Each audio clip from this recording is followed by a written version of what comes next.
just stories in the dark. Static crackles, a voice leaves a mark. Step closer, the truth's not far. Monsters awaken where nightmares are.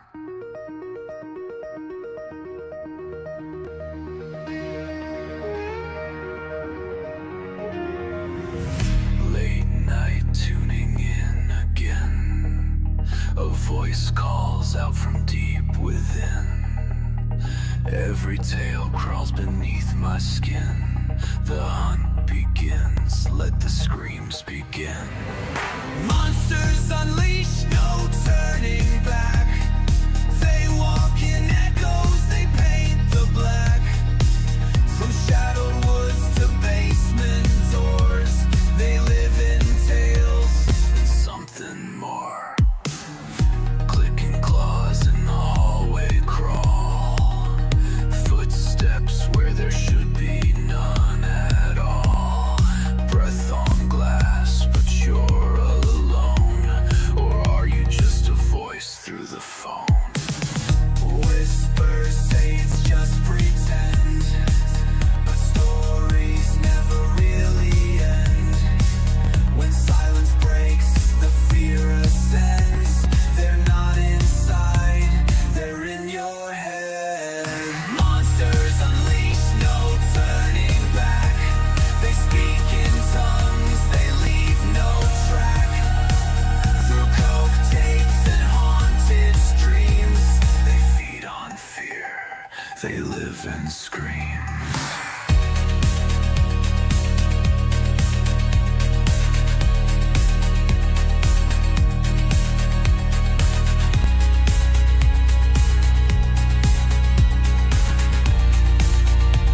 They live and scream. The creak, the sigh, the static bite. Each episode, another bite of something wrong, just out of sight. Listener discretion is advised. Monsters unleashed, you called their name. You played the tape, you're part of the game. From every tale, the darkness grows. You thought you knew, but now it knows. Monsters unleashed, and you press play. Now they know you. They're on their way.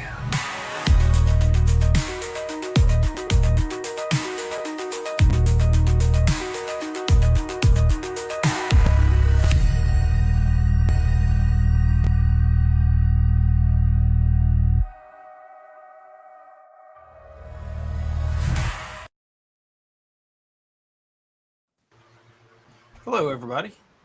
Well, hello. Welcome to a special Friday episode of Monsters Unleashed. Tonight, we've got our special guest, Tim Dills, the Muffin Man.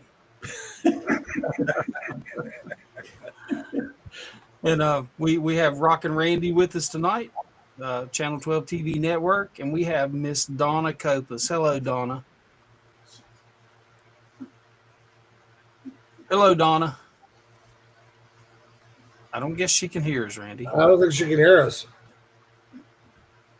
Yep, can't hear her either. Something's happened. She's having technical problems. But anyways, we'll get right to it. Tim, it's a pleasure to have you on the show, my brother. Well, I appreciate it. Thank you for inviting me. Yep, it sounds like I just scooped you up just right in the nick of time, too.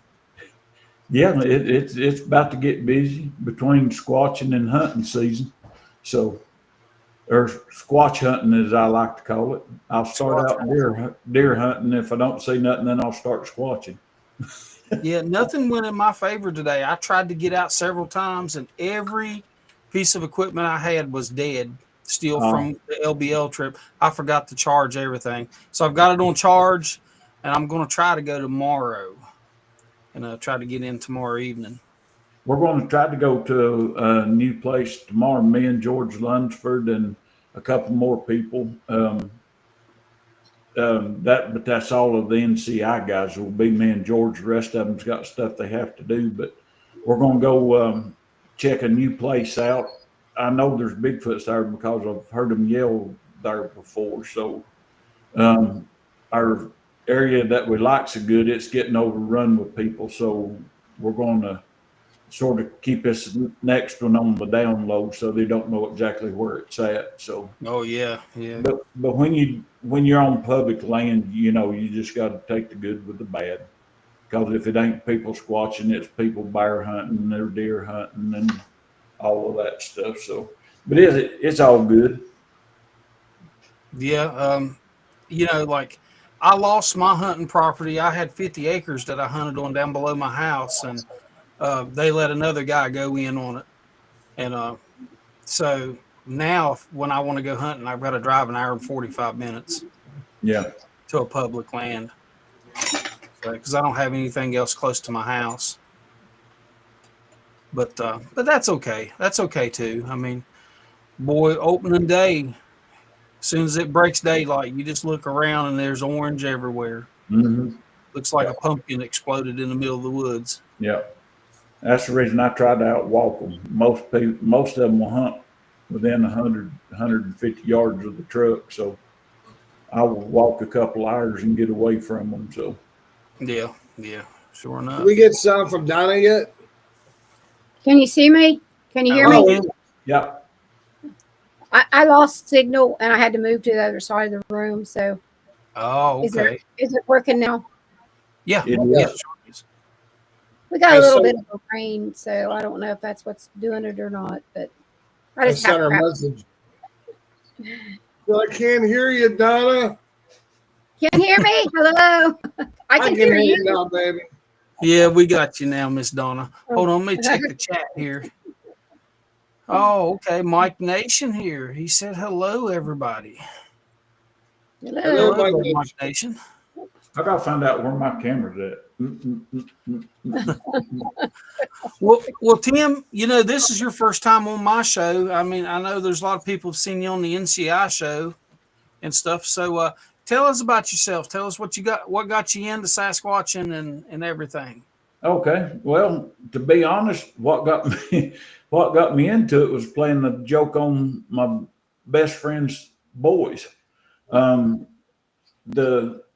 love telling this story, not because it's a good story, but just because my best friend before he passed away, me and him was thick as thieves for the longest, and then I lost him after about 2008, after about 12, 14 years of being best friends. So, but it started out, I was actually outside skinning a deer, and he pulled up, and you know, us country folks, we don't get in a hurry over nothing. And I'm skinning my deer and everything. And he walks up and he says, "My name's No Sport. I just moved in the house up here, baby. And I see you like hunting fishing. And I do too. And I'll see you in about 2 weeks."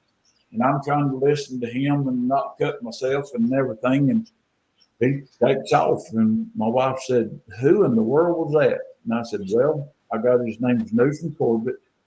He just moved in up above us, and he likes to hunt and fish." And sure enough, to his word, in almost exactly 2 weeks to the day, he pulled up and said, "Get your stuff and let's go fishing." So me and him become best friends after that. And the house that he moved in up above me, his wife's family has land that is surrounded by Forest Service. And so he said, "Let's fix the place up at the cabin." They called it the cabin. Said, "Let's fix the place up at the cabin for us to deer hunt." And he said, "You can hunt in there." Said, "We've got 86 acres and we'll hunt back in there." And I said, "Yeah, man, that's fine with me.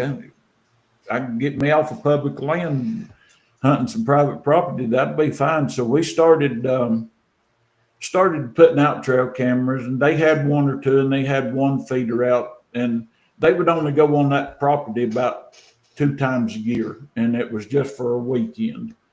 And me and him started going on it every day. Well, when we started, he said, "We've got to get even with my boys." And I said, "Okay, then what's going on?"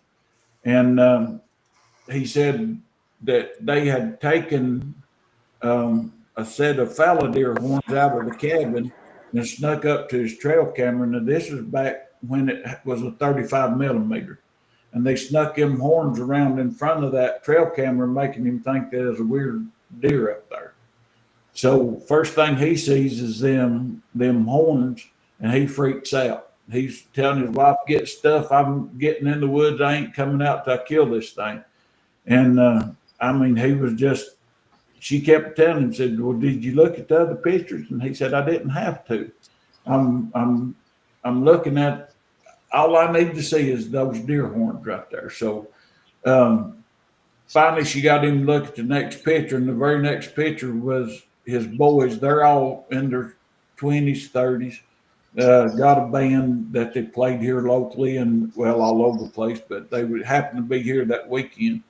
And there they was holding them fallow deer horns up in front of the camera. And so he said, "We got to pay them back." And I said, "Okay." And I happened to think about a story my dad told me back in the 70s.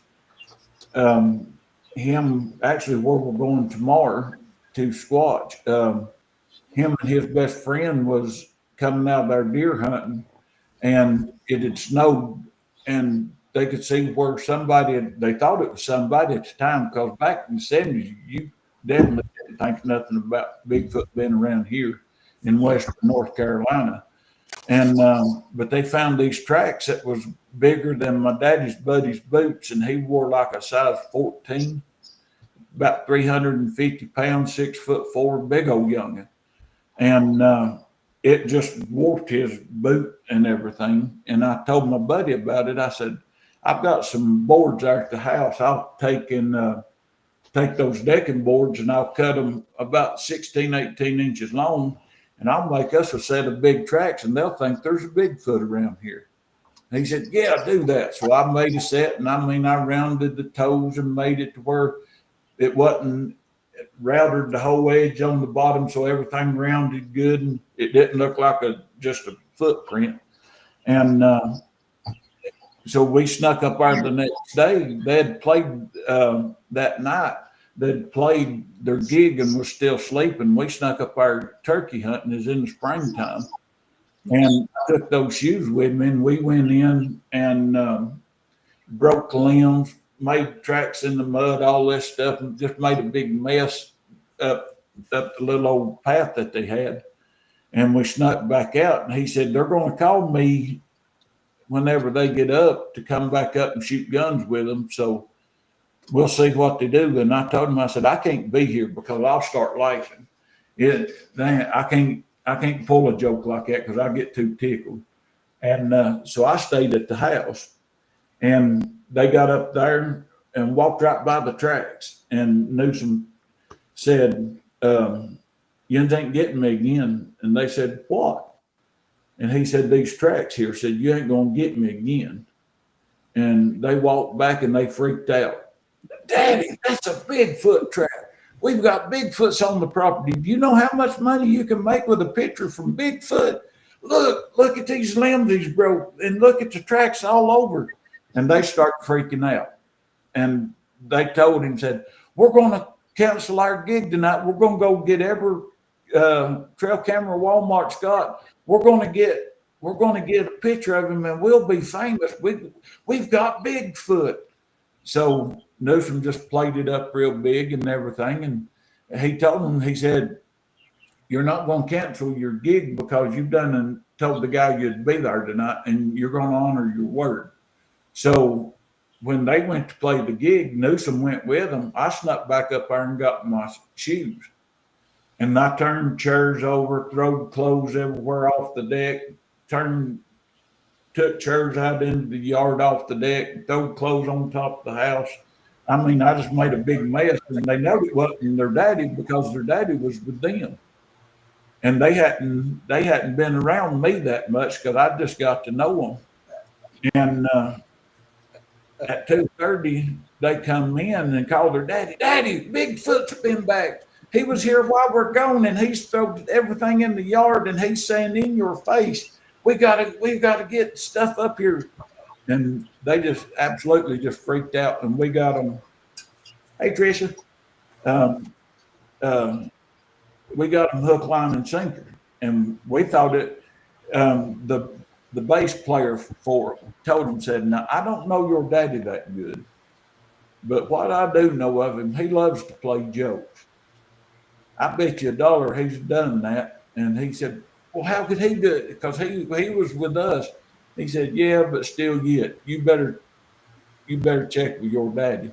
So the next morning when they get up, they called her mama and said, "Mama, is Daddy Bigfoot?" And she said, "Here, you talk to him."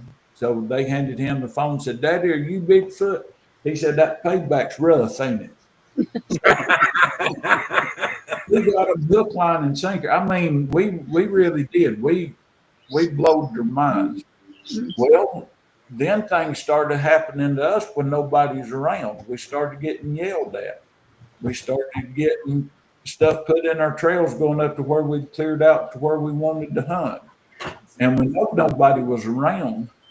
And it took about a year to finally figure out proof positive without a doubt what it was. And in 2008 is when I had my first encounter.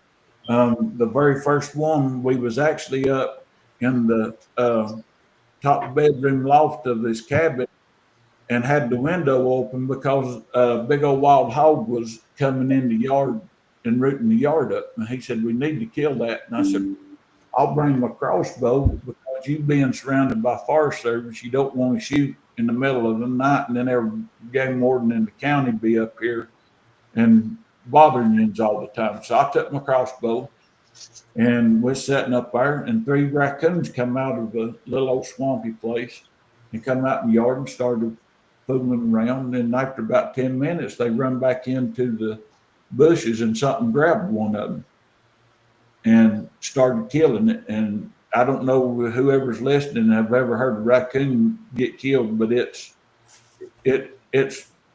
got some racket to it. Yeah. And after just a couple of seconds, all you could hear was a whoa, and everything went dead quiet. And I looked at him. I said, "Buddy boy, I don't know what that is."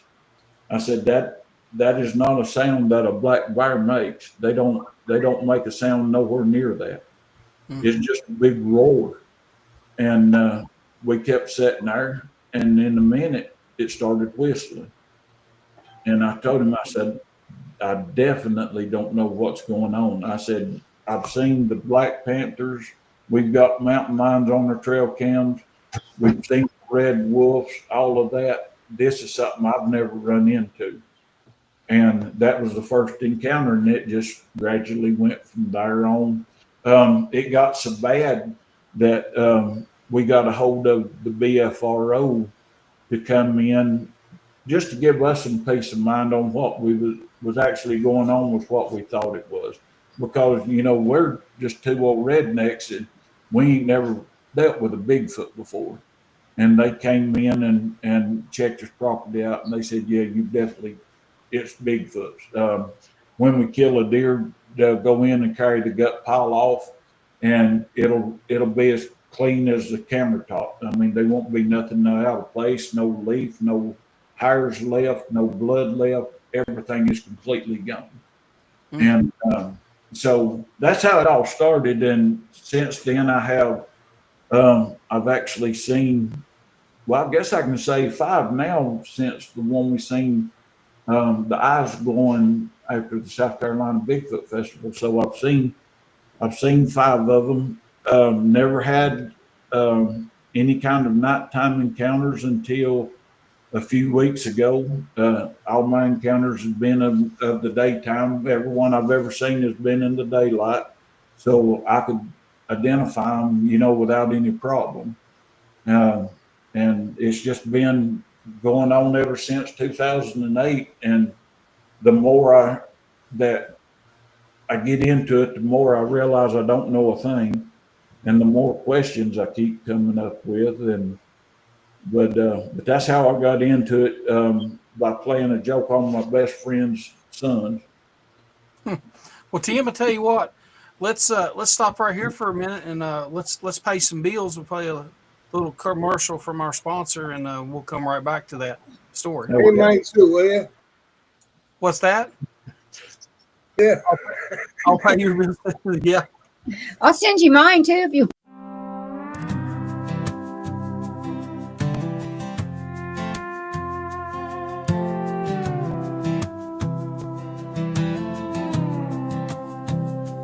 Out in Clarksville where the needles spin, you can hear that rhythm of work again. Every thread they pull is a story told, stitching legends in red, white, and gold. There's a flag on the wall and dust on the floor, a radio humming old songs of war. Cindy and Nick just keep that pace, hand in hand in a small town place. They don't talk big, they don't need the praise, just a steady hand and honest days. Every logo, every name they press, built with faith and nothing less. Stitched in legend, made with pride, thread of hope and a veteran's life. From the woods we roam to the merch we wear, Hanji's touches everywhere. Yeah, stitched in legend, thread by thread, stories woven from the things we've said, from monsters unleashed to the hearts we wed. Stitched in legend.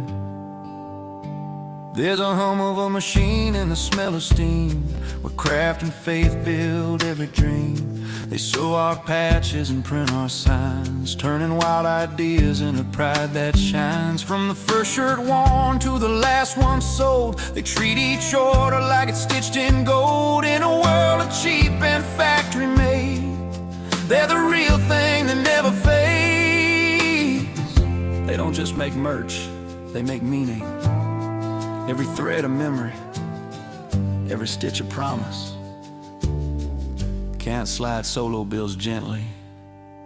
Stitched in legend, made with grace, hands that honor this holy place. From Clarksville light to the mountain's edge, Angus faith won't ever wedge. Yeah, stitched in legend, thread by thread, their work will outlive all the trends ahead. From the heart of the South where the prayers are said, stitched in legend.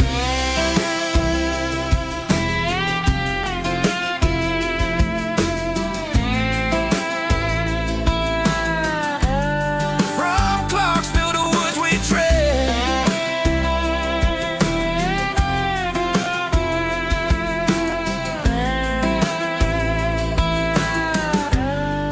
from Clarksville to woods we tread. From Clarksville to woods we tread.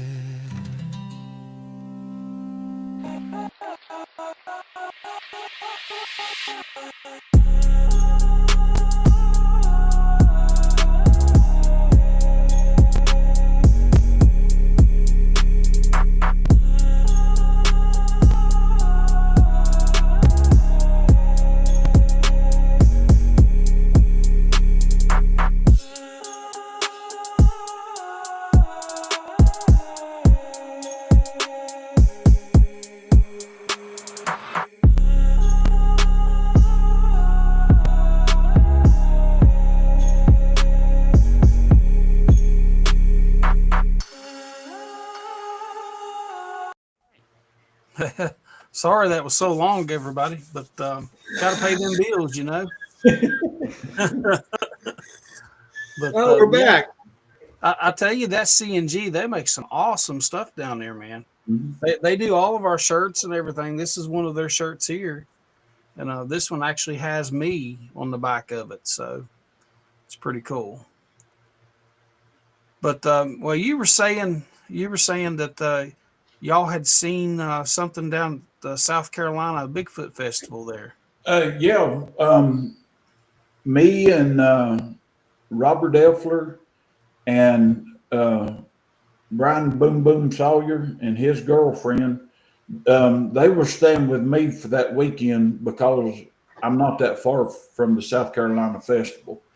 And it saved them a bunch of driving and all of that stuff. So that Saturday after the festival, we'd done the festival for 2 days and was absolutely whooped. And that Saturday, Sorry.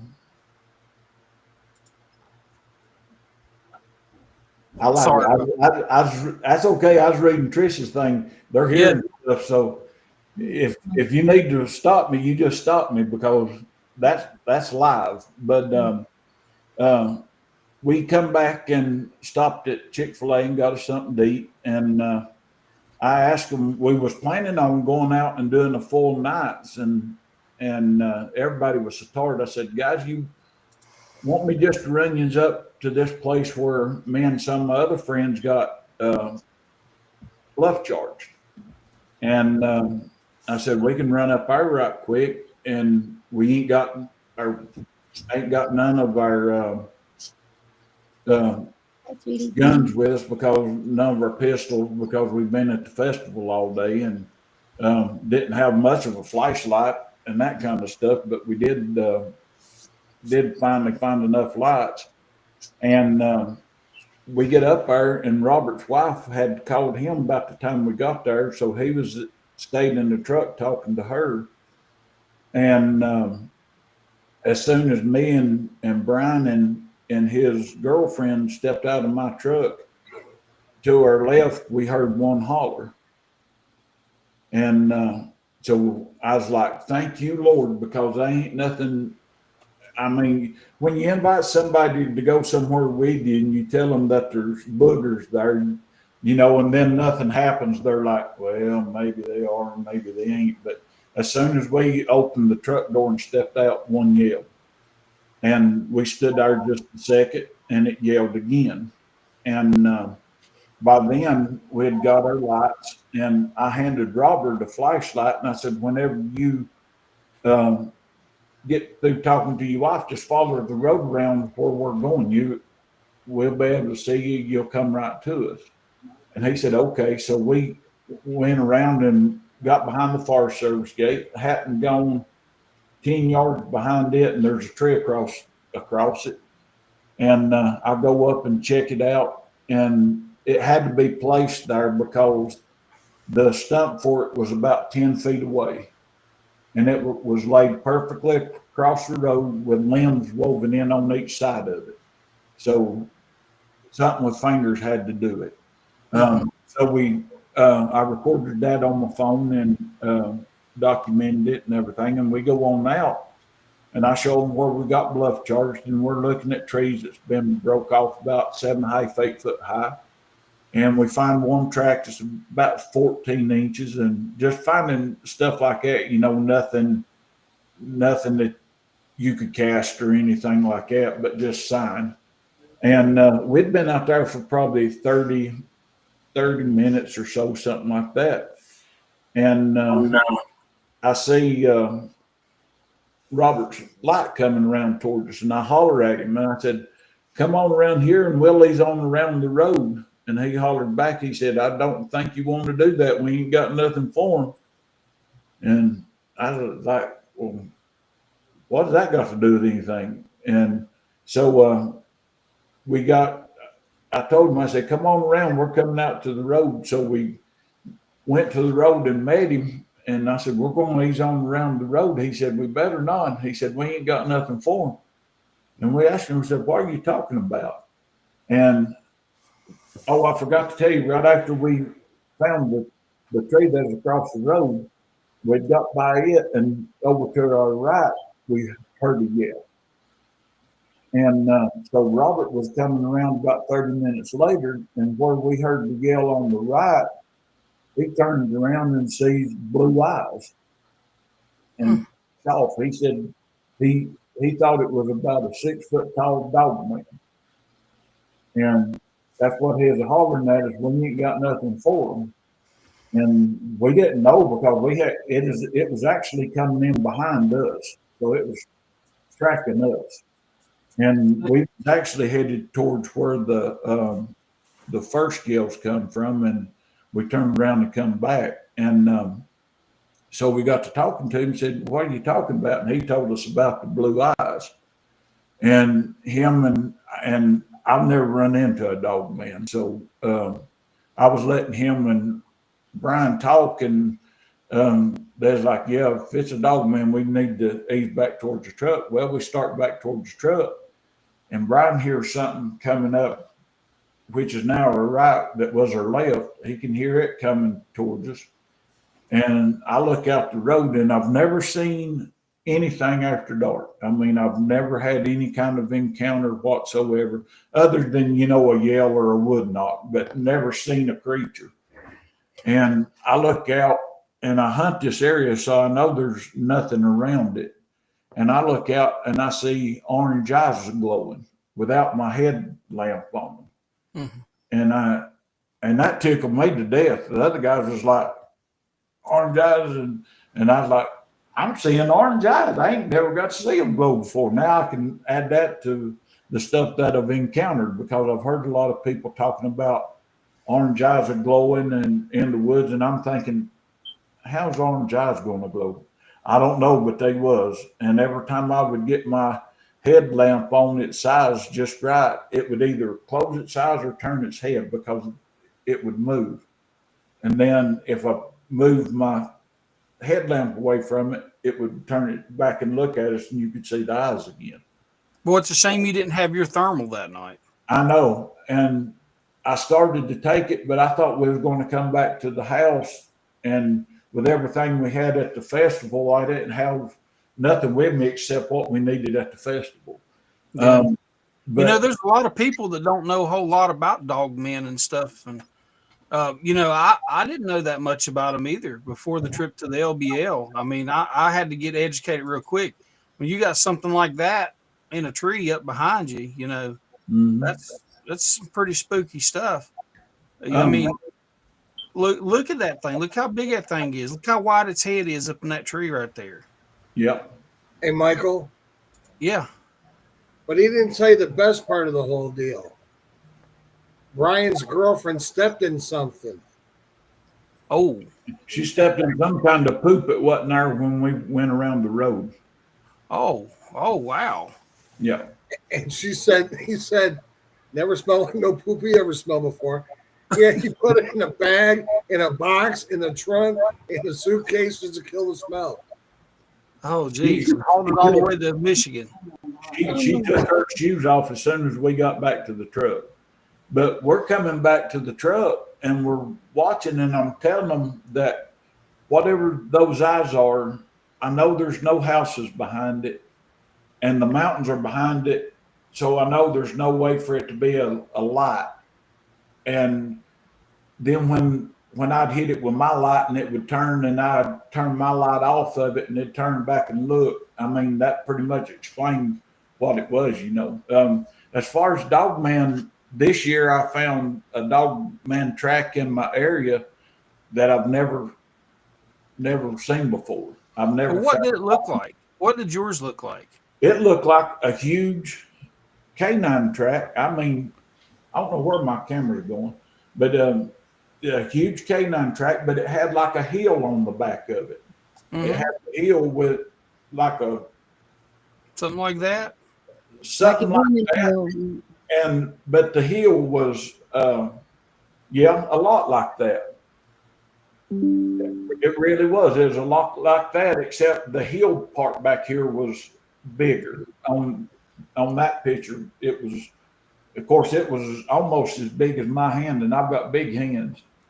And there's the one that we got out of the LBL. See how it has a heel back on the back of it? Uh-huh. How many toes did yours have?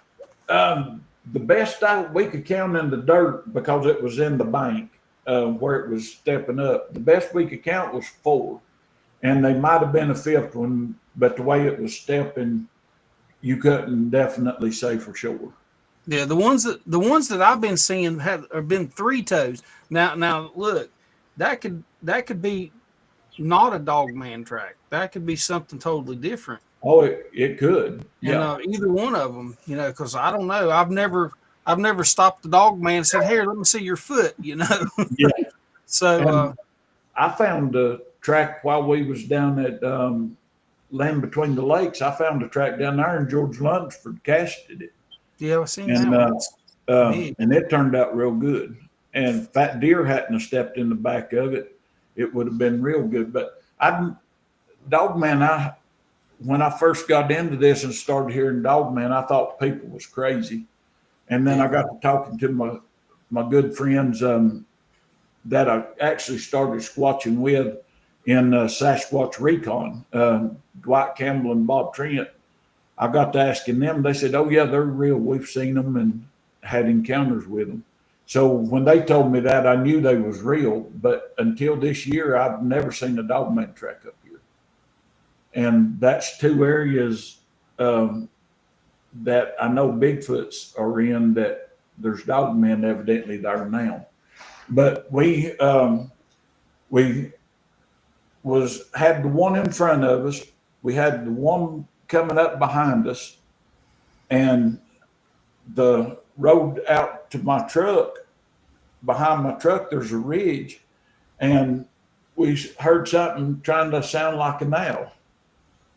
Well, I would holler back at it, and it would answer me back. And anybody knows a hoot owl, we've got 4 flashlights going. We ain't being quiet because we're talking about what we're seeing. I honestly don't think a hoot owl would have kept a holler, and it might have sat there and watched, but it wouldn't have kept a holler, especially as bad as my calls was. I mean, I sound like a hoot owl on crack or something, but it did keep a hollering at me, and I told them, and I could tell it was coming off the ridge down, and where it stopped at, I knew from hunting in there that it was a good vantage point of watching my truck without being seen. And that's where it stopped at. And I told the guys, I said, I'm going to ease on to the truck and see what it does. So I went on to the truck, and it kept hollering back at me, and I kept hollering at it. And then when they walked up, it quit hollering. So we got her shoes off and put in the back of the truck, and where she'd stepped in that, whatever it was, it stunk. But we eased down the road and pulled off, and was going to sit there and listen to see if we could hear anything, see if they done any more yells or anything like that. And we get down the road, I don't think it's a half a mile. It probably ain't a quarter of a mile. But we got down there and pulled over and rolled our windows down. And where we just left, it sounded like 2 different dogs were barking. One was a real high pitch, and the other one was deeper, and it would bark, and it would always bark 3 times. Both of them did. They done the exact same bark every time, and on the 3rd bark of the big one, it would go, "Hoo," to where it didn't sound like a dog. So we just sat there and listening to them, and we're like, well, we just come from there. And I know there's no houses around. There's no reason for any dogs to be up in there. If anybody was in there hunting, then they would have had to parked up, because there's only one road in. So they would have had to went in the way we went. And so we listened to him for a few minutes. Robert Edwards said, let's check something. So he stepped out and done a whoop. And when he whooped, they shut up just like that. They never made another sound the rest of the night. So evidently I don't know what he told them, but they shut up. They didn't bark again. Yeah. Trisha there was talking about she's hearing stuff there in the LBL. You can say hello. We've got people in the LBL watching us right now. So hey guys, some of the regular crew that was there, Martin Groves is there, Mark Roberts is there. Martin. I love Martin Groves. I'd take a bullet for that man. He's a good fella. Yeah, I talked to him on the phone there right before the show, and he got me going. You know how talkative I can be, anyways. And he's the same way. Not you, Michael. You're not very talkative. You're the quietest person I know, brother. Well, Martin's the same way. He's just an older me. And the knowledge, that's what gets me. I love listening to him talk, and just the knowledge he has of land between the lakes and the animals and that kind of stuff. That's what blew my mind. I didn't want to pester him the whole time we was there, so I'd talk to him every once in a while. And when we left, we give him a few cans of ravioli and Vienna sausages and all that stuff. So made sure he was fed for another day anyway. Yeah, he NCI team always prepares to eat. I will tell you, they have food. Hi, Trish. I see you up there, honey. Martin, hello, also. He may be on this show now. That's it's not definite. Maybe he'll be on the show on the 22nd. We met him and a man named Mark and a man named Mike, and we met a lot of people, but those were the ones that was talking to Martin that really stuck out, you know, in my brain, and I've become friends with him now on Facebook. So, but yeah, Martin Groves. I mean, you could sit and listen to that man talk all night long and never quit learning. Yeah, did you watch the video that I made for him? I probably have. I'm sure I have. It was pretty cool. Yeah, it was really good. It was. Good. I'll load it into the show and we'll watch it at some point. That's if I still got it here. One thing that happened while we was out there, all this paranormal stuff, I'm new to that. I mean, that ain't in my wheelhouse. Bigfoots, yeah, I've had enough encounters with them to where that's no big deal. But the paranormal stuff, I've never had anything happen. And we was actually standing at one of the cemeteries watching for orbs, and I've got my thermal binoculars out, and I know what my binocular is, monocular. And I look out about 40 yards behind our truck, and this black blob comes from the left side of the road into the road, stays there for a few minutes, and then goes over to the right side. And I watched all of that, and I think Greg Ogles might have got it on film. I ain't for sure. But me and George Lunsford standing there talking, and something pulled on the back of my coat. And I thought, there ain't nothing pulling on the back of my coat. My brain's trying to get to me because of where I'm at, and I've got my back to the cemetery and all of that stuff. But then it pulled me hard enough to get me off balance. And I turned around to George. I said, something just pulled my coat. He said, there was somebody in my ear saying, hey, hey, hey. And when it got through messing with George and he didn't respond, it reached up and pulled the back of my coat. So, and then we went back to the same graveyard the next day, and Robert Effler got hit with something. I don't know, but I had to get him out of the graveyard. And he took his SLS camera, and you can see a figure there at a grave that had been desecrated, and it was jumping up and down. It not meaning nothing bad by it, but it honestly looked like an Indian on the warpath. I mean, it was pitching a fit. And but we're thinking that Robert got hit with something, infrasound or something, whatever it was. It almost gave him vertigo before I could get him out of there. And yeah, it's funny you'd mention that, Tim. And I don't want to cut you off, but oh no, go ahead, because I'll talk all night.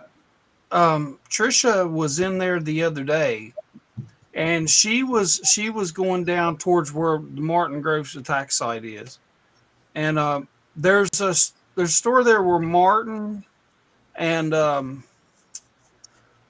his partner here, what was his name again? Give me 1 second. Daryl Denton, Martin and Daryl Denton were there, and they seen a dog man come out of this ditch that was about 10 foot deep, and there's a big culvert that runs there underneath the road. You've heard that story? No. Well, they'd seen this dog man come out of there, and this thing come up beside the truck, and both of them got hit with infrasound. So Patricia was there the other day, and Patricia's watching now, so I can say don't go back in there, Patricia. But she was there. She actually went down into that ditch and was down there by that culvert. And I've got pictures of it, man. You talking about spooky looking. Oh And yeah. and it's blocked off on the other side of the road. The culvert is. So it's now a cave, basically. Yeah. And she's in that ditch and she's videoing, and something happened to her. Dude, something hit her and she started yelling, "Get out of here, get out of here." And starts running, and she starts throwing up and all this stuff, and she felt horrible for 2 days. Mm-hmm. 2 days, I mean, whatever it was hit her. Yeah. And that cemetery that you were at there, that Mount Pleasant Cemetery, that's the same. You remember, well, I don't know if you heard it or not, Trisha got hit by something there at that cemetery. Mm-hmm. And it's like it blew in her ear, like, her name is Patricia. Uh-huh. We call her Trisha, but it was like pronunciating the P. Yeah. And whatever it was, it scratched the inside of her ear. She had a scratch in the inside of her ear, and she couldn't hear all of it for a couple of days. Well, it's funny you mentioned that, because me and George was coming out of my research area, one of them, and the grass was up. This was during the summer, and a lot of times there'll be a rock there and you'll stump your toe or something on it and it'll just make a thud. And we just got out of the woods part and got back into the clear cut part of it, and I hear something that sounded like somebody stumping their toe against a big rock. And I thought George maybe had done that and had failed or something, because it was loud. And I turned around and George was holding the side of his head, and he said, "Good Lord." I said, "What was that?" And he said something right here at his ear just made that sound right beside his ear. And it was the doof, like that. And it hit him hard, and it took him a couple. I ain't gonna say minutes, but it took him a little bit to get everything cleared back up and back to going again. Yeah, it was probably infrasound. Mm-hmm. Donna's can tell you about the infrasound. Donna.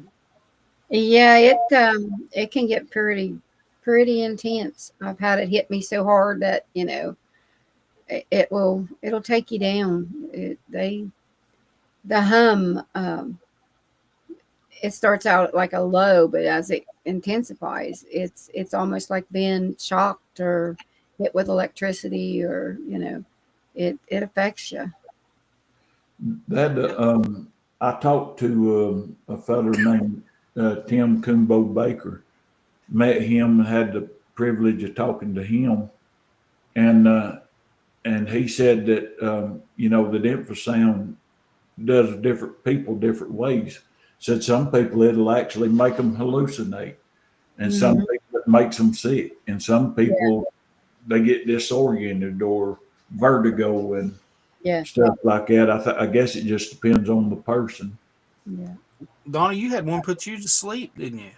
Yeah, I can. Well, like I said, I've been dealing with them ever since I was little. So but with me, it's more of a calming, because I don't do like the calls or the howls or anything. I use the flute music or whatever, and I just kind of, hang out. But I'll go to sleep. And when I was younger, that was the first time that I got put to sleep and I got picked up and moved. And that was a new experience, because I was about 12, and it actually picked me up and from where I was at. And when I woke up, I was up on the rocks, because I was in the creeks where I was at. There's a waterfalls, and I would lay in the water and read a book, being a kid playing in the water. And I would fall asleep in there, but this time there was a big rock up on the bank, a big kind of boulder like flat. And when I woke up, that's where I was at. And believe me, nobody gets close to me without me knowing they're there. I grew up in the country and, camping in the woods or whatever. And I didn't wake up. When I did wake up, I could smell the smell. And so, yeah, they can, they have an ability to put you out. Mhm. Hey, Donna, Uh-huh. I've heard some people say yes, some people say no to this. Do you believe that Bigfoot uses that to kill its prey sometimes? Absolutely. Yes.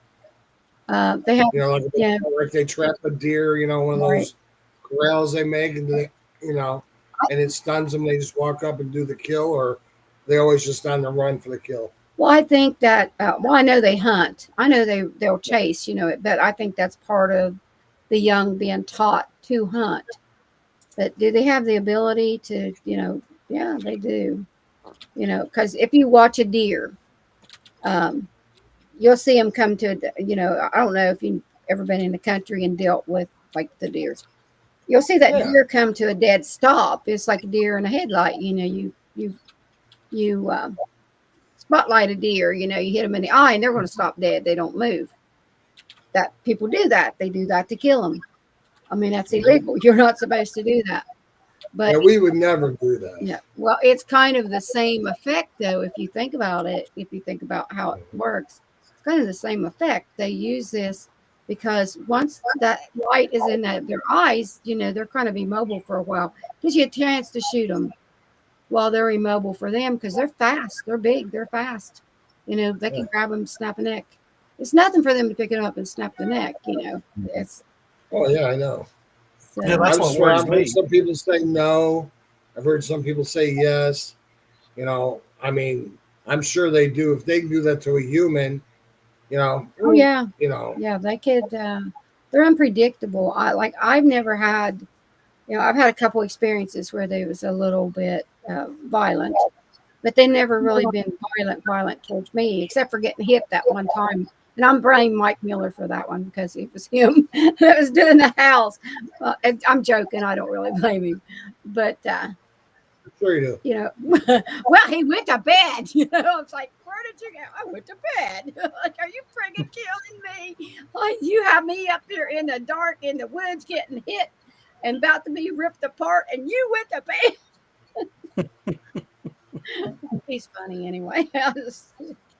I joke with him all the time. It doesn't matter. But that night was because they were mad. It was that was a really bad time. With they were logging. The woods was coming down.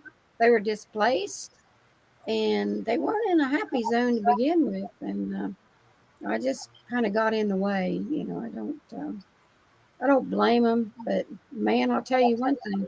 I literally did pee my pants. I ain't gonna lie about it, because when that sucker hit me, and I'm thinking, what the heck am I gonna do? That was a new one for me. Oh man. I messed their deer drive up one time, and when they started yelling, it sounded like they was cussing me out. There's I mean, I've had them do just normal yells and screams and all of that, but that I got tickled honestly because I thought that sounds just like they're cussing me up one side and down the other. And yeah, they have they can make it's like the dog man thing. They're just a howl. They're like a wolf howl.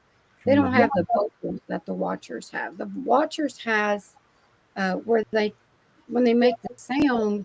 I've actually heard almost sound. I have the ancient Shawnee language, and sometimes I've never heard them use English, but the sounds that they make sometimes mimics those words, and they have like that ooh wah ooh, and it's wild. And then the scream, that one, like the elephant trumpeting thing. Now, when you hear that, you better be ready to. That's a warrior sound. That's a warrior cry there. So I do know that one. Let's see what Trisha said here. Well, Tricia, y'all be safe out there. Yep. Y'all be safe. Be careful, Trish. Be careful. Remember what we talked about just a little bit ago. Remember, Trish, you only got to outrun all the slower ones, so push them down and run like hell. Yeah, Well, don't that's not true. You can always shoot him in the leg. if you have to, you can always trip Doug. There you go. Yep. So hey, I've got Martin's song loaded up here. We can listen to it if y'all like, and maybe he's still watching. He'll get to see it on here. He loves the song, absolutely loves it. So we'll play that real quick. Go ahead. And it was pumping, and just I was getting really excited, but it was an uncomfortable feeling that I cannot describe. Used to wear a badge and walk the blue line. Now he's deep in the woods past a county sign. Left the streets for trees, traded law for law. Now he walks where screams don't echo no more. A man don't leave the light unless the dark calls twice.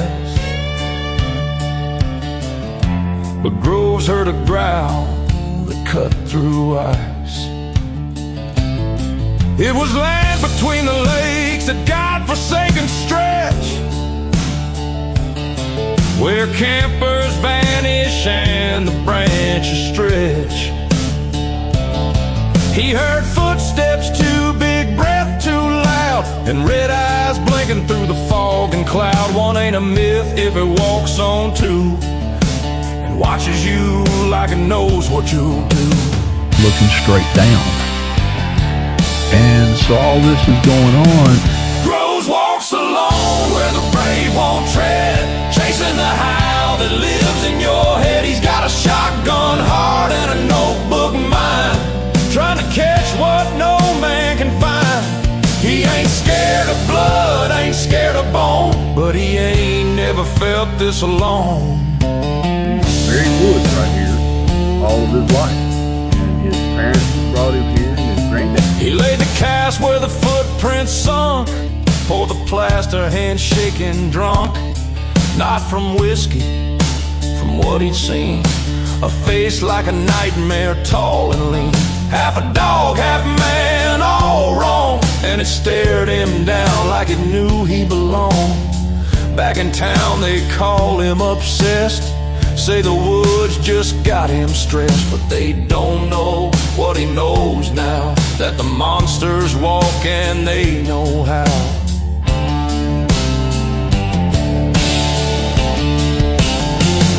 He writes it down cause no one believes the tooth, the hair, the snapped off leaves. He don't want fame, don't sell no lies, just wants the truth no one buys.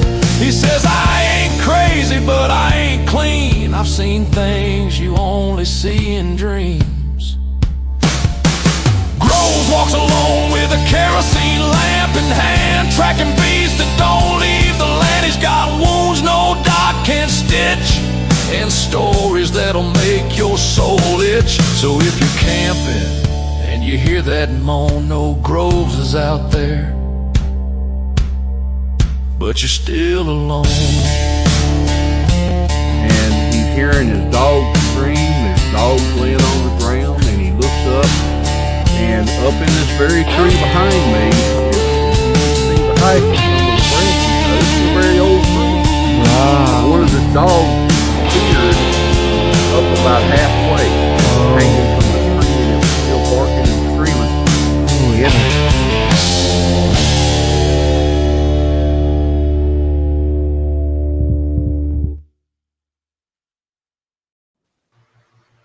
Nope.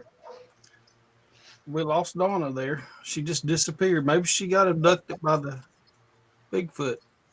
That's a pretty good song, 10. Huh? I said that's a pretty good song, ain't it? It is. I like that. Yeah, it's pretty good. I write a good one every now and then.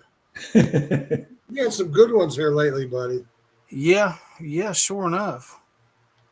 But oh, I guess Donna had to go to the bathroom. I'll take her out here until she's back. So, but Tim, there was some. Oh yeah, I know what I was going to talk to you about. So I understand you're a minister also. No, Jerry is. Jerry's a minister. Jerry's minister. Okay. I at my church, I'm the Sunday school superintendent, handyman, cook, finance committee, uh, maintenance man, and about everything else. But I don't preach. Oh, okay. That wouldn't take but about 5 minutes. I'd do like my little brother did when he was little. He'd acting like he was preaching. He said, "And the Lord eat cookies, amen." And that was the end of it. That'd be about the length of my sermon. Well, so let me ask you a question though. I mean, you are a man of God, Oh yeah. and you have strong faith. Mhm. So does anyone ever question your faith because you believe in Sasquatch? No, I'd just ignore them if they did. Yeah, nobody second even. There's not even a second thought with your friends and stuff because they know you and they know what kind of man you are. Yeah, and if people do, I mean, that's for them to get over. When I got into this ain't no joke, and you guys ought to know me good enough to where you know I don't lie, and I sure ain't going to hell telling a story about a Bigfoot that ain't real. But Really? this is it was bothering me so bad until we found out what was going on that I was praying, and I don't know how long I'd been praying. And Lord, I need answers because either there's something there, or I'm letting my mind play tricks on me, and I'm putting too much into it. And I had a picture off of my trail camera, and I'd had it for I don't know how long, and the thought come to me, take that picture and lighten it up. And before I lightened it up, I always thought it was a deer's hind end at dusk dark on the camera because there's one light spot around it. And that's what I thought it was. So the Lord impressed on me to take that picture. I took that picture, lightened it up, and it's actually a Bigfoot peeking out from behind a tree. When I was on Finding Bigfoot, they measured it and said that they figured it was about 7.5 feet tall and close to 4 feet across the shoulders. Yeah, yeah, And just like that one that I had looked at there, the one that Trisha took the picture of. I say I got the picture here someplace. I know and there's people that haven't seen it. This one right here. and once I got that confirmation that it was real, I've not had no more problems with it. I mean, I still wonder. And until I see something different, I mean, I'm still flesh and blood. And the reason is I've never seen them do anything outside of that. Every one of them that I've ever seen, I've seen it leave. It's never disappeared. It's never went to another dimension. It's either ran off or crawled off. Mm-hmm. And it's just like the seeing the eyes glow. Now that I've witnessed it, I'll tell people that I know they do because now I know they do.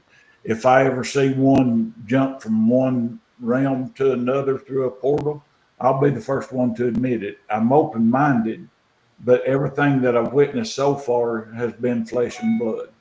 Mm-hmm. Very intelligent, and where that intelligence comes from, it don't matter. And that's what I told God. I said, I don't care where they come from. I don't care if they're from somewhere that's never been heard of. Whatever it is, you created it, and that's all that I need to know. Yeah. And if He ever lets me know where they come from, I'll be the first to say it. But everything that I've seen is flesh and blood, and and I mean, I can't talk about stuff that I don't know. You know what I mean? I can tell you what I do know, but I can't tell you what I don't know because I don't know. And Right. there's no use of me trying to make stuff up to make it act like, well, I know this, this, and that. I know they eat animals. I know they hunt. I know they will come into gardens or at houses and get plants out of the gardens. They've done that over at my mom and daddy's. I know they scream, they yell, they have infrasound. I know the smell is like a skunk. It's not a continuous smell. They can do it when they want to. And the reason I know that because I've had one smell so bad that is almost throwing up, and it followed me and my buddy a mile and a half into the woods and back out. The wind never changed from direction. It stayed upwind of us the whole time. But that first encounter when we was the closest to it is the only time we ever smelled it. And if it stunk the whole time, number one, they ain't never going to get close to a hog, and they love wild hogs. And they're never going to get close to a deer because they'd smell them coming 3 years before they got there. Because when they do smell, they stink. And I think that's where they use that infrasound. Mm-hmm. Shoot Well, them they with infrasound and makes them stay there, and they make their kill. And they also have the ability to be like I call it the chameleon. You know, like they're right there, but they just turn. It's like the chameleon hides in the leaves. You know, they have that ability, or a green snake in the grass. You can't see them, doesn't mean that they're not there. So I think they can just blend in. They have that ability to blend in.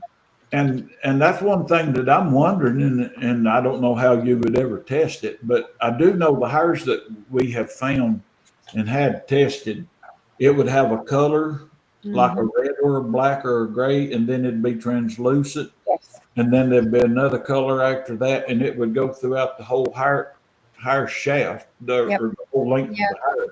Yep. So my thinking is, if they've got that, and they can do the infrasound, can they resonate to where it shimmers and soaks up what's around it? They're not like they're actually turning invisible, but that hair is like fishing line. It's soaking like up the environment around it. Yeah, So, just like the chameleon, you know, think about it. You see the chameleons, there's little lizard things and all that. They're there and they hide in plain sight. And the hair that I have, it's 6 foot long and it's 2 feet wide. It came out of the waterfalls.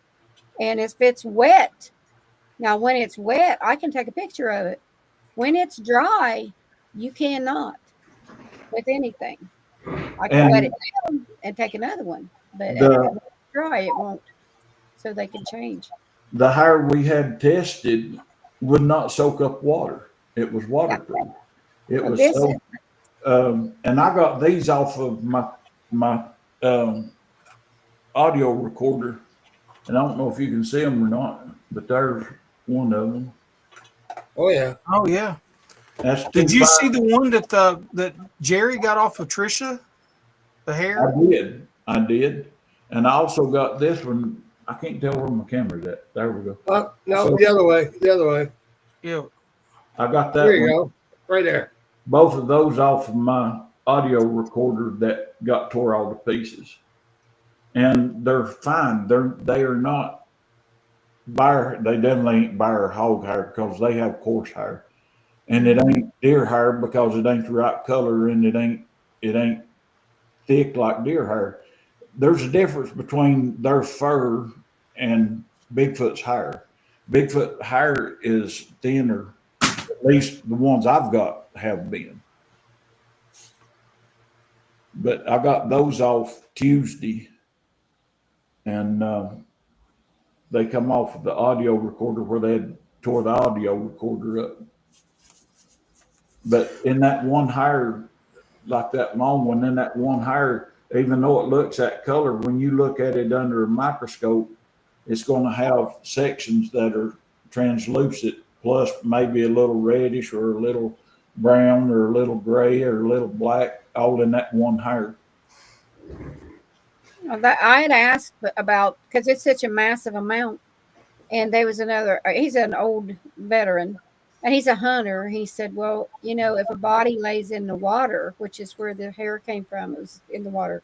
It's like a body lays in the water because there's no skin on this. This is just hair.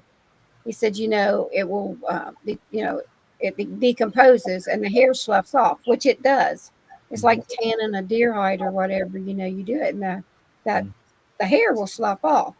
Yeah. And this hair is just like dreadlock hair. It's a massive amount, but I couldn't figure out that was me. I'm like, I've taken it and had it checked. I've taken it to the taxidermy and all that. And he's like, I have no idea. It's hair, nothing that's from around here. We don't have anything like that.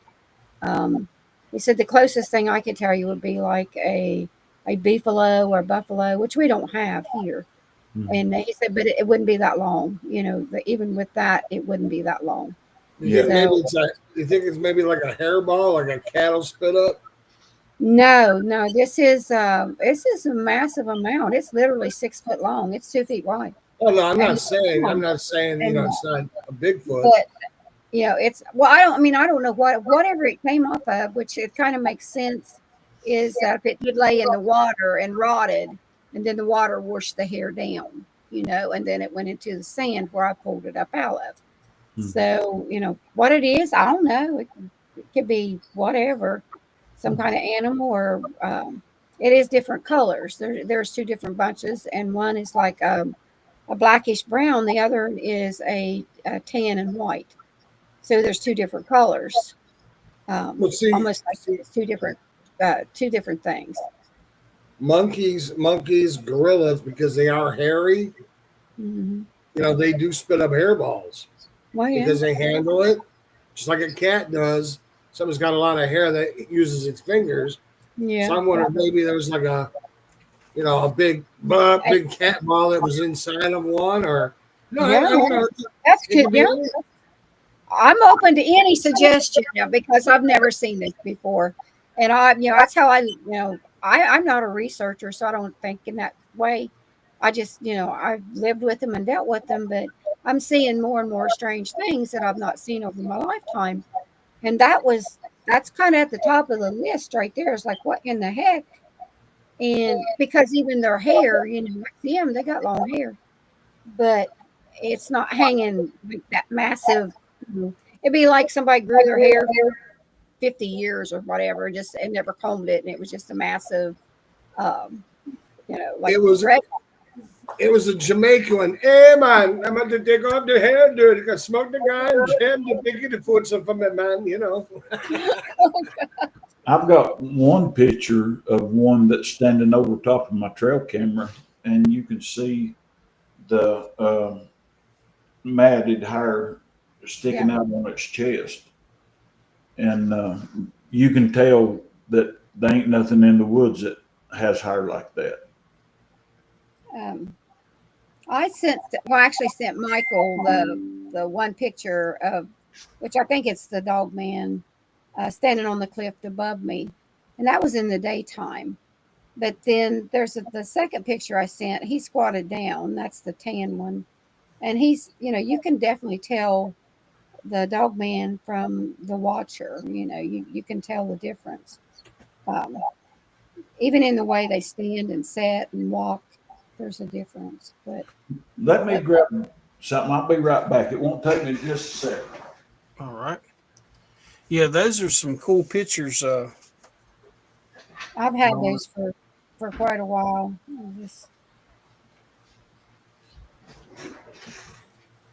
I was thinking, I've got my folder, and this is some of the stuff we put out on our table when we do the Bigfoot conferences. But right there's, and you can actually see the muscle definition in it. If I can get that, I'm dyslexic or something, but you can see the muscle definition in its bulging in its leg. Let me make your screen bigger there, Tim. Let's see here. There you go, Tim. Yeah.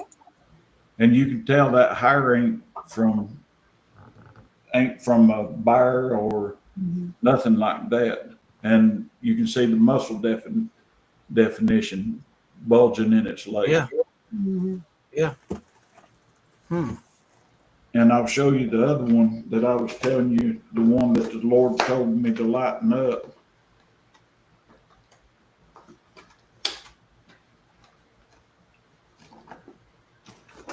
Is this one right here. You can see the head, Oh yeah. Yeah. shoulders coming down, then the head and the shoulder. You can see the hair, the definition of the hair and stuff too. Yeah, you can. Yeah, that's a really good picture right there. Yeah. But that's the one that the Lord told me to lighten up. And when I did, I knew that I didn't need no more explanation. It's real. So, and since then, I hadn't seen one before then. And then after that, I've seen 5 now. So, but before then, I'd never seen one. Just getting rocks thrown and yelled at and screamed at, and tops of trees carried in and put in our trails and stuff like that. But Well, you know, Tim, you being a man of God and you read the Bible and stuff like that, what do you think about the whole thing that people say that it's possibility that Sasquatch, dogmen, these cryptic creatures are maybe ancestors of the Nephilim? I honestly don't think so, and that's just my opinion, because when you read the Bible, it said that everything was wiped off the earth during the flood, except for Noah and Noah's wife and his sons and daughter-in-laws. There's 8 of them that survived, and another reason I don't think it is, and I think that what I honestly think that it may be is when you get to reading in Revelations, it talks about the brute beasts coming out of the woods and tormenting men that have took the mark of the beast. And I think it's just the things that are getting ready to happen.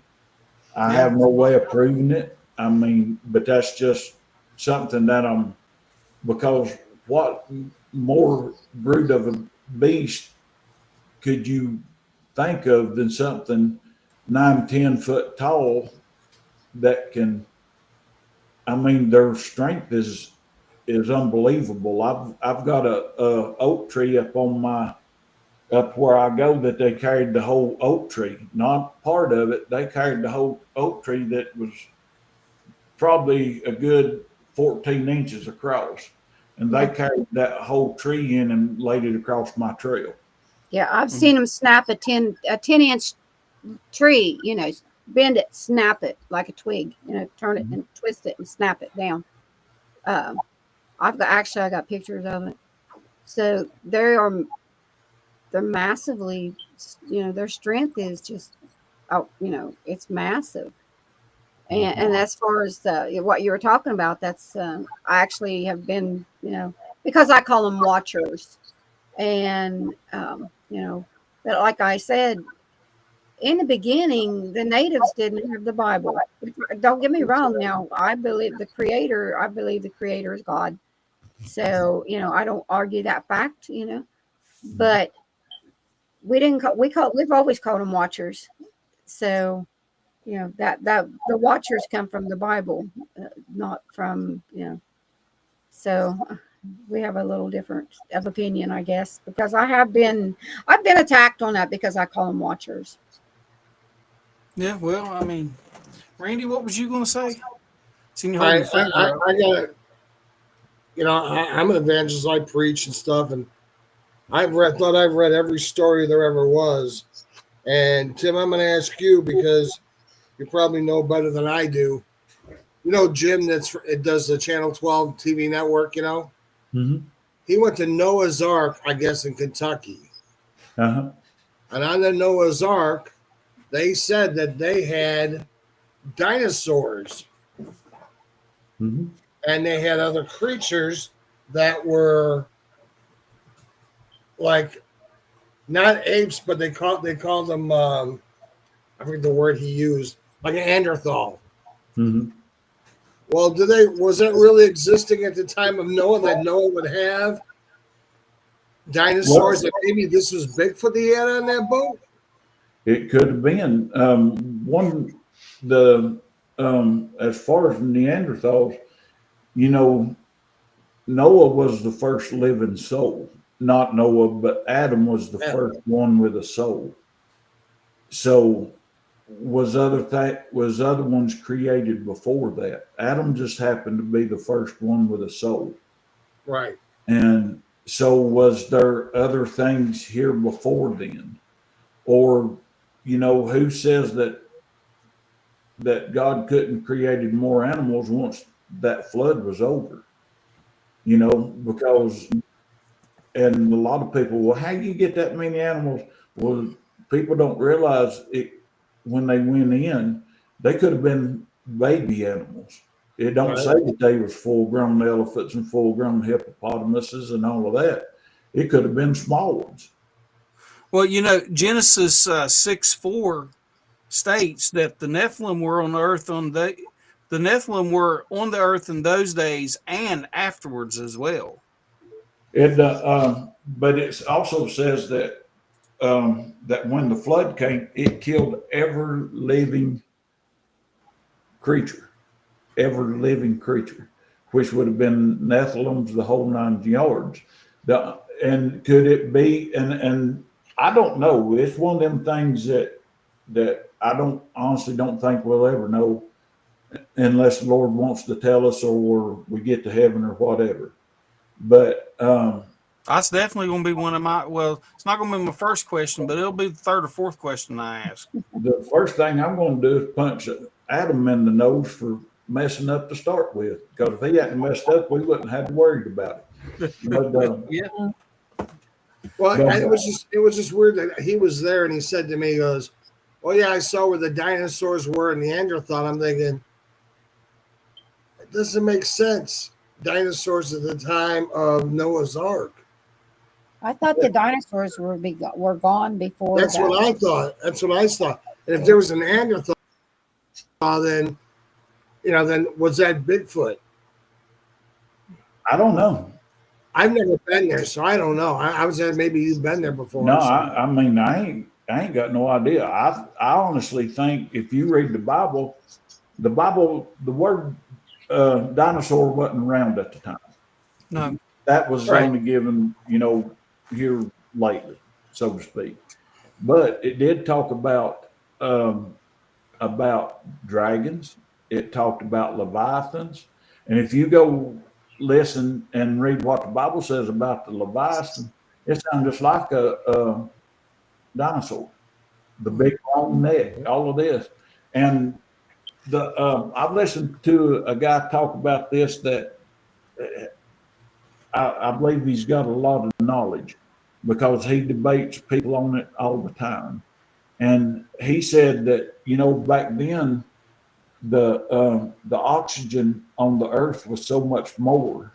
Yes. It was higher concentrated, and they have actually found that in the reason they know that is because they have found it inside the amber when it captured over stuff. The resin from the trees did. Right. They have tested it, and at that level of oxygen that was in that, they put a tomato plant and it grew to over, I think it was like 20, 30 feet high and produced over 10,000 tomatoes off of one plant just by giving it more oxygen. Mm-hmm. So I'm thinking as the oxygen depleted, those animals with those big lungs, they're going to have more air. Yeah. But they didn't have it, and they just slowly died out. And people talk about gas and oil. Gas and oil come from dinosaurs. Gas and oil actually comes from plants. So you can't say that, well, that's the reason we got the oil and all that stuff, because it has nothing to do with it. They named it fossil fuel so that it would sound like there wasn't a bunch of it and they could charge more for it. Yeah. If you get a chance, go online and YouTube and look up the story of Jack and the Beanstalk. And you're going to say, okay, why am I going to do this? The guy tells the story, but he says the story isn't really what we saw on TV where the kid climbed up and the giants were there, and came down. He said the Jack and the Beanstalk actually become from the trees were so tall, like Devil's Point, the mountain there. Mm-hmm. He said that when God flooded the earth, they cut those trees down so the giants couldn't climb above the water line. And because the air was so thick with no trees, the air would now get thin and they would suffocate. So when you see these giant, he says, do you ever see these sculptures of like heads and stuff, coming out of a wall? He says, if you take a picture, some of them, and turn them sideways, or you see something, he had a bunch of pictures on it. It's called Jack and the Beanstalk. You hold the picture this way, but when you hold it up, you can see the body, the face, the arms, So these are giants that died, and some of them looked like they were suffocating because they had no air, or they were drowning. Their mouths were open. And he says that's why those were down. And they found this giant hatchet somewhere in Mexico somewhere. It looks like a big stone. It looks like everybody just thought it was a rock on top of a rock. But he said that's where the story Jack and the Beanstalk came from. Everything died, during that flood. So that's why those trees were cut down. And after the waters resonated back down to, being with it, the oxygen level, got lower and lower. So anything that was 15, 30, 40 foot tall could not survive. And I honestly believe that because I've seen some of the stuff that they talk about, like the lady of the woman of the mountains up in Alaska. It looks like a woman laying there. And the devil's tire does look just like a tree. I mean, it's got the growth rings around it and all of this stuff. I've seen those pictures, and I honestly believe because when you read the Bible, it talks about in the last days it would be as it was in the days of Noah, and that men's mind was on evil continuously. They was the fallen angels had coming down and was mating with anybody and anything they could.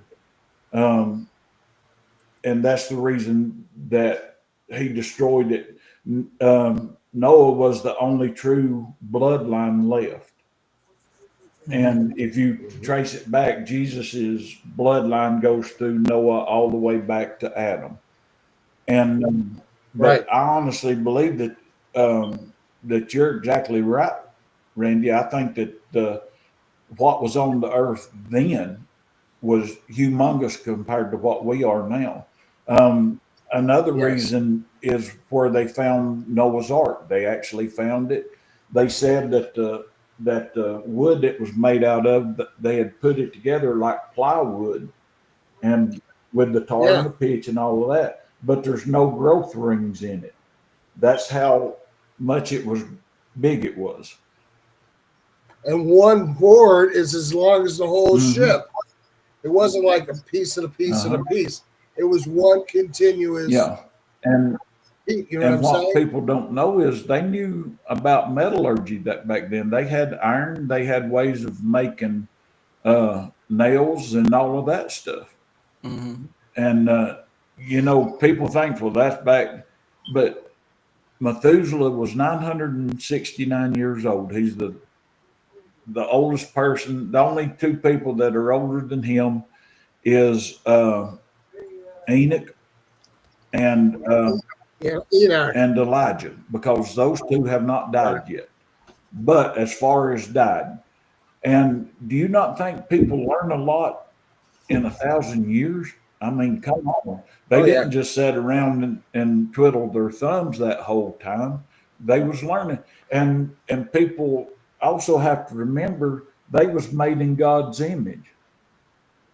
And God was coming down and talking to Adam and Enoch and all of those in the garden. Well, do you not think he told them how to do things? You'd be crazy not to think that. And but they said that where they found Noah's Ark, they found a thumb bone from what they are figuring is Mrs. Noah, and that thumb bone, which is this piece right here, Right. was I hate that camera, but it was this piece here, and it was actually like 5-6 inches long. So imagine how big her hands had to be. So she'd have to be 25, 30 foot tall. Mm-hmm. Yep. And they also have the balance stones that they found that was from the ark. There's also a monument made that that Noah built when he got off, an altar place, and the village is called the Village of 8, which was exactly how many people come off the ark. But I think you're exactly right. I think stuff was in our minds. We can't grasp it because we think on what we can see. Right. But if you go back and look at those pictures, without a doubt, it's got to be. I mean, there's no other explanation for it. Yep. And I look at it this way: it didn't say that there wasn't Sasquatch on the ark. No, it didn't say that there wasn't. So he said it said Neanderthal. To me, a Neanderthal is a caveman. Mm-hmm. Well, if they didn't know what it wasn't a gorilla and it wasn't a monkey. If it was an Neanderthal, well, then it was a man of some sort, correct? And I honestly don't think that the Neanderthals was on the ark, because the best I can understand, those was here before anybody had a soul. Mm-hmm. Right. But what was it? The only reason I'm saying that, well, I don't know. I wasn't at the ark. I didn't see this display. But, dinosaurs were supposed to have been extinct at the time of the ark. Well, that's only if you believe in evolution. Some you don't know what to believe anymore. We've been lied to so many times. I mean, did they think a rhino was a dinosaur? Uh-huh. Actually, I would probably say they more than likely in the Bible, a rhinoceros was probably what they was calling a unicorn. Well, God created the beast to walk among the earth before he created man. And He didn't say, so like you said, Adam was the first human with a soul. Okay. Mm-hmm. So those beasts that walk among the earth could have been the Neanderthals. And you can use evolution and the Bible together if you understand the Bible, how things evolve up, okay? Mm-hmm. Up to the point of Adam. God created Adam. Mm-hmm. Okay? I don't believe that we came from an ape. No. Even though they have similar, if you go by the science way, it's only like one genome off. A chimpanzee is only one genome off from a human being. No, it's not a little more than that, I believe. And but also not only that, so was a banana. Seriously, if you look it up, a banana is almost as close as a monkey is. Yeah. But I think the Neanderthals come in when the fallen angels was mating with the women. Could that have been their offspring? Because the angels didn't have a soul. The angels was created. Right. They was not created with a soul. They was created to glorify God 24 hours a day. And then when they rebelled, was some of the Neanderthals and some of that stuff, some of what was the offspring of them. If you watch that show, I think it's called Evolution, where they found now these graves with 30 to 40 foot giants. Mm-hmm. Now, 30 to 4 foot giants, that's a big dude. Mm-hmm. And there wasn't one of them, there was several of them. Mm-hmm. And the smallest one they found, I think it was like 15, 16 feet tall. And that was supposed to have been a juvenile, like a child, Mm-hmm. So imagine how big. It's like a house. Mm-hmm. You know, that's like a house. Now picture those trees they cut down. Mm-hmm. You know, I mean, just there's a, you know, it's something that we'll never know until the good Lord tells us. But you And know, and they say that 60 million years ago, because if you look at our evolution, it's 1, 2, 3, 4. We're the fourth level. You yeah, know, and and every one's got a human face in there. I don't believe that the earth is 60 million years old, not according to the Bible. I mean, according to it, it's only a little over 10,000 years. If the and think about this: if the earth was honestly that old, Mm-hmm.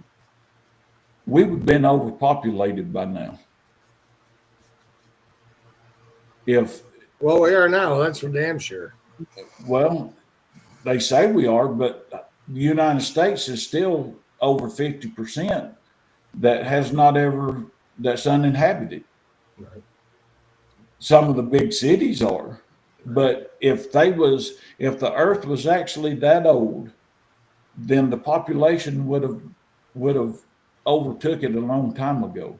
Well, see, I don't understand how they can tell us this dirt is 40 million years old and this dirt is 20 million years old and this dirt is 2000. I mean, They can't. It's all a crock.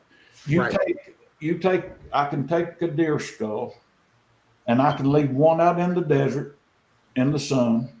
I can take another to the woods and cover it up, and they're going to deteriorate different, even though they was killed at the same time. It's just different elements, and that's carbon dating is so lifeable. This is 80 million years old. Well, what have you got proof positive Compared to. to compare it to? Nothing. And that's the reason a lot of stuff that they're coming out with is to me it's stupid. I mean, that's like they when COVID was going around, they would swab a tomato and send it off, and it'd have COVID on it. Well, there's your science. You know, they wasn't proving nothing, and they're still not proving anything. They the only way that you can compare apples to apples is if you've got two apples.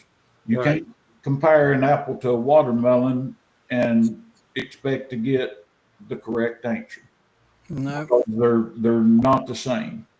And if you're there was somebody talking, I heard it just the other day. I hate when my mind goes off track. Mine does it all the time, Tim. But It's they called were Alzheimer's. talking about the different layers. And they was talking about it in Antarctica, and or it might have been the Arctic. Anyway, one or the other, they was like, well, this has happened and this has happened because of the layers and all of that stuff. And the guy asked him, said, well, what about, how do you know that this wasn't a snowstorm or this wasn't caused by this, that, or, well, we don't believe it was. Not that it's not, because we don't think that. It's just like Robert Epler says, it's the golden rule. He who has the gold makes the rule. That's And right. and unfortunately, that's mainstream. And we can admit that by Bigfoot. We know they're real. We've got evidence of them. We've got hair samples. We've got blood samples. We've got they've been killed. The government's got them. But are they still saying that they don't exist? Yes. And if you say that they are, that you do exist, you're getting your money taken away from you. Just like my buddy Ron was a cop, and this woman had a Bigfoot encounter, and he goes out and she shows him where it's at, and he tells her, yeah, they're real because he's been whistled at. He's had encounters himself. They have still not put him back on duty, and that's been back in the summer. Yeah, he was on our show for a while and he Yeah. was fighting because And they sent him out on the call. Yeah, they told him, said, here's your call. This woman's calling because she saw a Bigfoot. You go to it. So he went to it and was talking to her and said, yeah, they're real. You saw what you saw. And then they put him on administrative leave and won't let him come back. Yeah. Because he believed in something. They sent him because he was the only one in the force that believed it because he said he'd seen it. He comes back and says, yep, they got a Bigfoot. And they said, okay, you're done. Mm-hmm. That's wrong. Yeah, that's So right. if they're doing that, and why ain't they telling us the truth about the other stuff? Because it don't fit their narrative. You know, this is one way you can get somebody on evolution, and this stops them dead in their tracks. Who created the atoms before the rocks or whatever they say busted? Who created it? Everything has to have a creator. Yep. You cannot take nothing and make something out of it. There's no way. And that's the reason the evolution and millions of years and all this stuff don't work, because you got to have a creator. Yep. You know, just like our computers were on, the creator ain't inside of that computer. The creator made it from the outside. Well, it's like the two baby elephants. I got the two baby mammoth elephants. Mm-hmm. Now up in Alaska and different places, they take that water and they blow that water into that ice, into those mud walls, and then getting them really big old, tusk out of there. And they found a woolly mammoth. I mean, he was all messed up. They found the most perfect one they had. They took its DNA. Now we got two baby woolly mammoths at some point. I seen them on the news the other day, and got real long hair, brown, look like elephants. So, how long? How do we know how long the woolly mammoth was there? Was he on the ark? Wasn't they on the ark? Mm-hmm. We don't know because they lied to us so badly. Mm-hmm. Yeah, it's just this whole thing about aliens. Mm-hmm. They say that, aliens are not real, and they cover up the crash in Roswell, and and then like they stash all this stuff in Roswell, then they move it back out of Roswell, but they let people still think the stuff is over there. People were talking about invading Roswell here back several years ago, talking about storming Roswell. I'll get killed doing that trick. And like government said, I'll be your Huckleberry, but the thing of it is, they'd have got there, they wouldn't have found anything. That stuff's not there no more. No, it's gone. It's gone. Yeah, Roswell exists. They finally admitted that Roswell actually exists because they denied there was a military base there.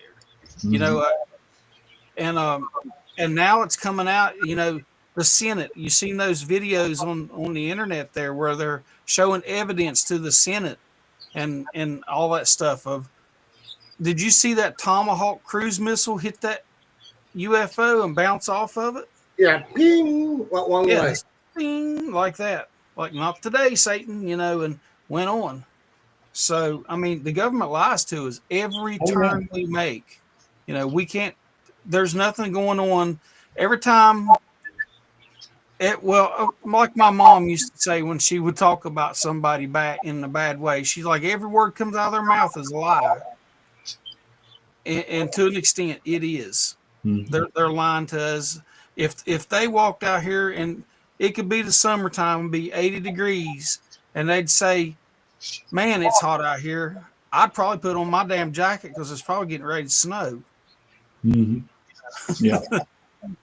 But guys, we've went an hour and 45 minutes, and I hate to cut us off here, but maybe we can have another discussion on it another time. And Tim, I'd love to have you back on the show at any point you want to come. I stream on Saturday nights at 9:00. This is a special show. We were all bored. We thought we'd put something together, and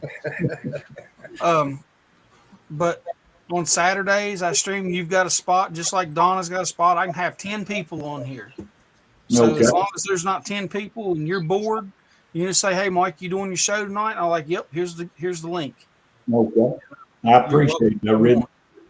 I've enjoyed myself listening to you guys debate back and forth. I absorb the knowledge. I totally, absolutely find you fascinating. Well, you know, the thing is, we don't debate. We actually discuss. Well, You know what I'm okay. saying? All right. And I've just been sitting here all quiet. I'm just Me soaking too. it I'm all just in. You know? absorbing it. Yeah, that's me. Yeah. Well, and that's what made the NCI team really good, and I enjoy doing the show. And when I get better, you know, I'll go back there. But it's the knowledge we have, you know, especially in this room, the knowledge you have when you bring it all together. You know, Tim knows a lot. I know a lot. Donna knows a lot. Michael knows a lot. All about different things, and our ideas are not wrong. Mm-mm. You know what I'm saying? Because none of us are experts at any of this. And when it No. comes to science, we ain't even touching it. It comes to truth. Hey, hope the helicopters ain't listening, but you know, I think we're the only truth that's out here.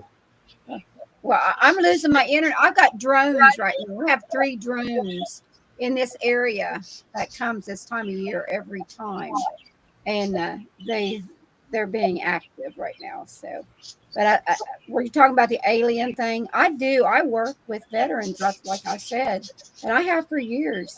And this one gentleman, he worked for NASA. I mean, he helped put the space shuttle together, and he built some of the first fighter jets in his dad. And he has dementia now, and his flashbacks, of course, he's a veteran, and his flashbacks has to do with what happened to him when he was young, and he was working, and him and his dad was working on this big job, and he was taken. And so, you know, and he's got this high security clearance, which I know because I've taken care of this man for years and years. And I'd take him in, he was going to buy a gun.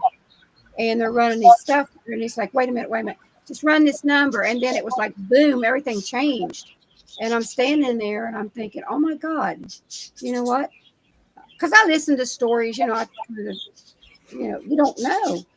But things has changed, and through the doctor's appointment, he has an antibody in his blood that no doctor can explain.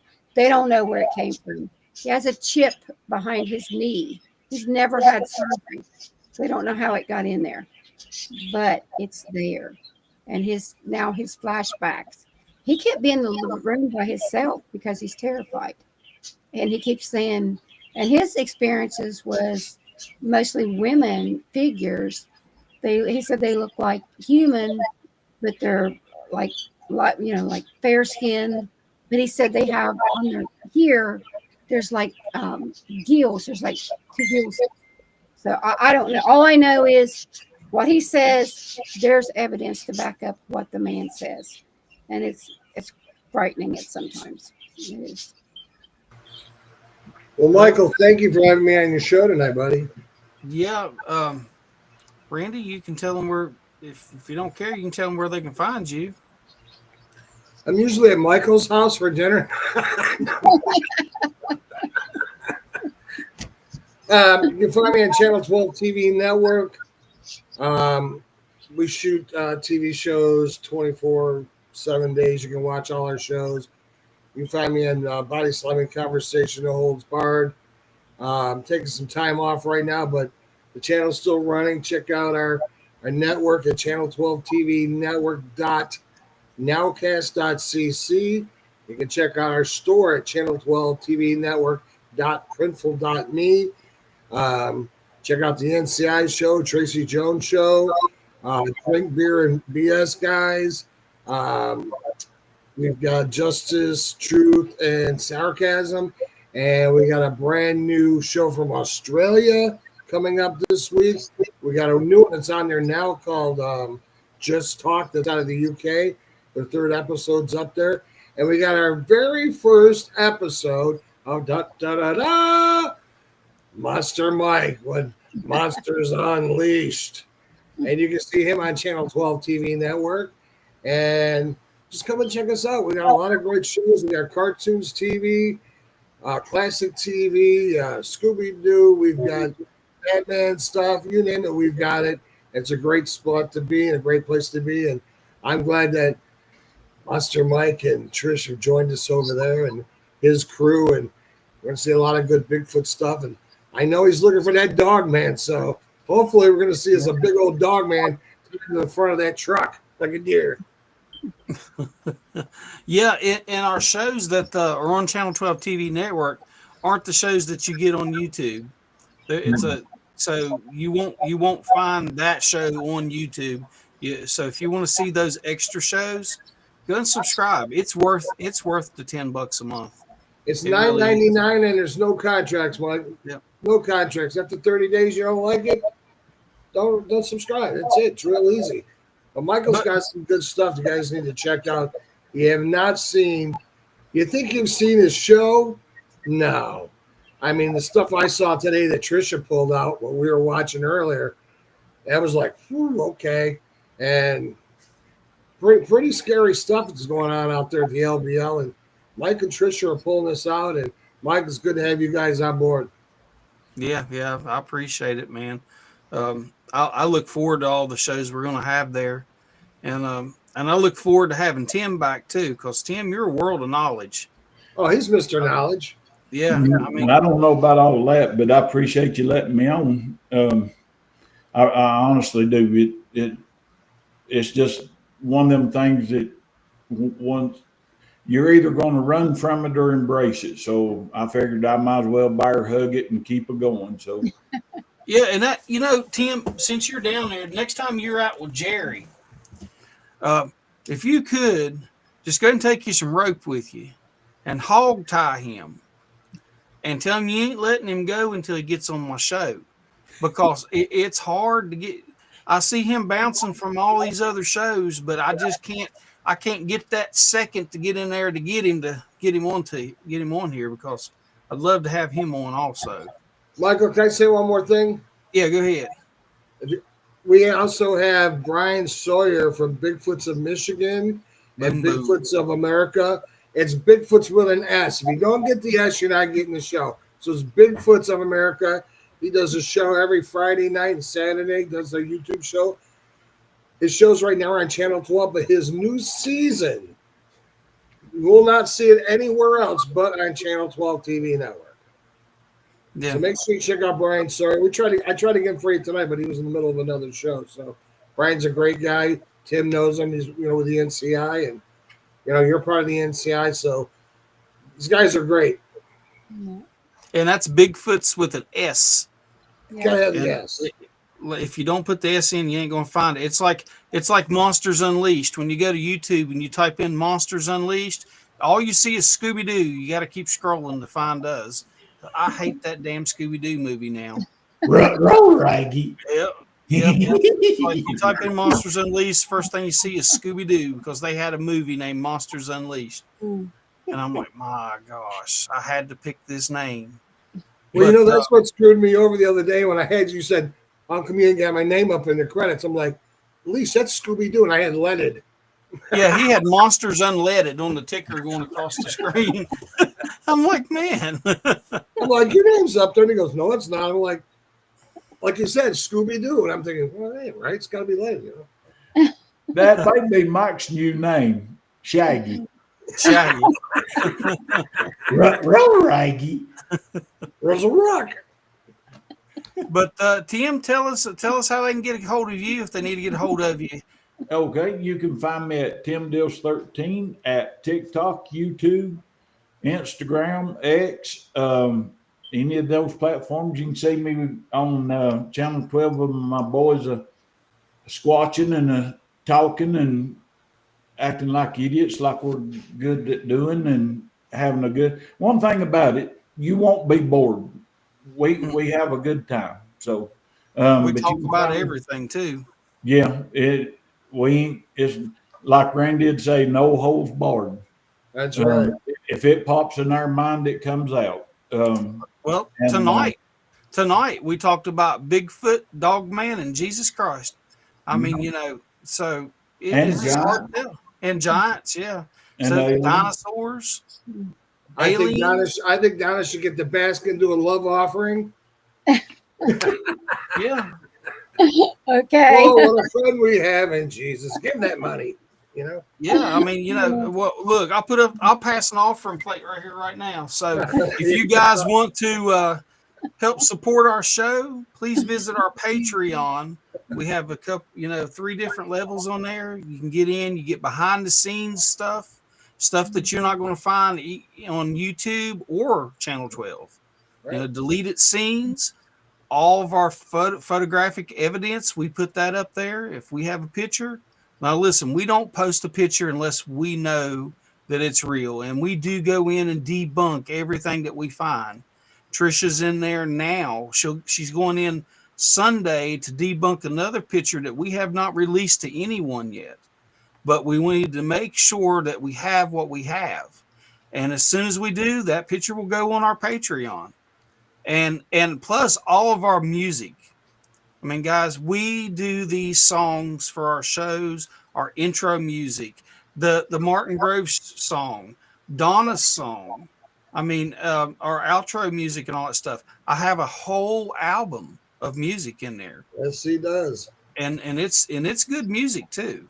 Yeah. So you get that on there. Plus, depending on the package, the top tier package, yeah, it's $100 a month. Okay. But for that $100, you're going to get a spot on the show. When you want to come on the show, you send me a message and I'll get you on the show, and you can sit right in here and talk with us. You're going to get credits in our videos. So you'll be considered a producer in our videos. You're going to get free merchandise. That's a big thing. Every month you're going to get a piece of free merchandise for being the top tier. I mean, I don't have cash, but I got food stamps. Do you take those? I'll take food stamps, buddy. I tell you, this is 2025. Things are tight. Okay. But hey, how you? Oh yeah, government's open again. But anyways, I'm starting to sound like one of these infomercial things here now. But every dime that someone donates to us is going back into Monsters Unleashed. It's not going in my pocket so I can go down to Burger King. I'm hungry right now, but I'm not going down to Burger King and buying a hot dog or hamburger or something like that. It's going back into Monsters Unleashed. We don't spend it for nothing. 1 minute.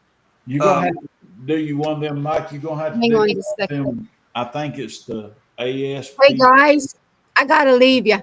All right, Donna. We appreciate you, honey. I'll Bye, see you Donna. later. Good night. All right, good night. Yeah, But them like I think it's the ASPCA. oh yeah. Don't send a squatcher out hungry. You can adopt a squatcher. Yeah. You throw this picture up here. You see that dog man? He's lonely. Help us find him. He needs some kibbles and bits. He needs some doggy food. Look how skinny he is. Yeah, he's For skinny. only He's just wasting away. $19.95 a month. And the shadow man, he's lonely. He's hiding behind trees because he hasn't been properly introduced to people. He's so skinny. He's ashamed to come out in the sunshine. And Bigfoot, he's all alone there. Look, he has no friends. Help us get the Bigfoot.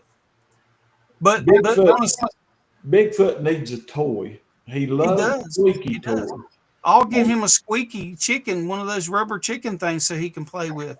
He'll just bite a hole in it and throw it down. At least that's what he did in mine anyway. But no, we appreciate any help that you can give us. We're not getting paid for this right now, YouTube. We're not big enough for YouTube to bless us with their money right now. So we're doing this out of our own pocket. I've spent thousands of dollars to get these episodes to you for free. So think about it. I'm not going to beg anybody for it, but it helps. It does help. That's right. So on that note, guys, I'll catch you back in the green room, and let's see. We're gonna play our new outro tonight. Catch you tomorrow night at 9:00, everyone. We're gonna go go live at 9 o'clock Eastern time, and hopefully the whole Monsters Unleashed crew will be here, including our new member that we haven't introduced to the public yet. We've introduced him on Channel 12, but we haven't introduced him to everybody on YouTube yet. So tune in tomorrow at 9 and see who we have. They're out there in the dark, waiting for us. Monsters unleashed.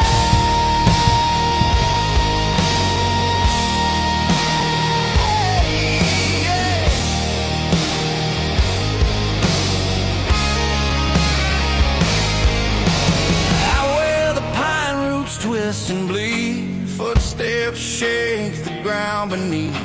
Eyes in the tree line glowing red, whispers say the lost ain't dead. Steel nerves, cameras rolling hot, chasing the truth that the world forgot. Fears how few, we hunt the sound. Ain't no turning back when the sun goes down. We are the shadows that you can't erase, storm through the night with a wild-eyed grace. Truth on the edge and our souls released. This is Monsters Unleashed. Yeah, this is Monsters Unleashed.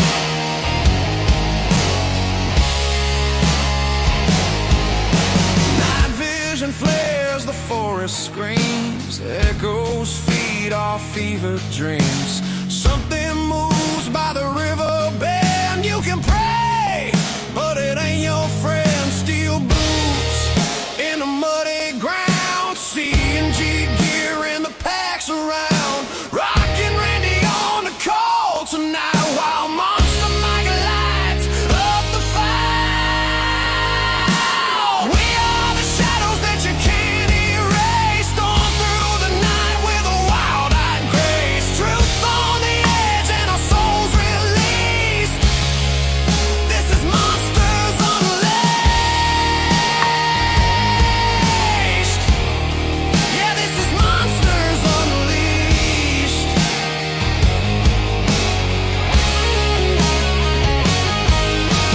Slower, eerie build, screams in the holler, howls through the trees. You don't run from the darkness, you make it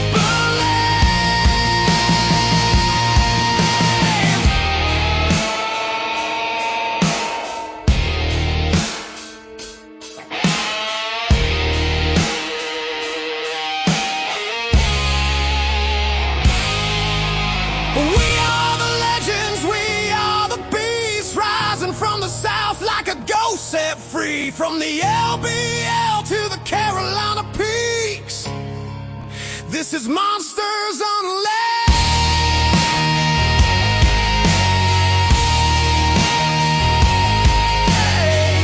Yeah. Where we're Monsters Unleashed.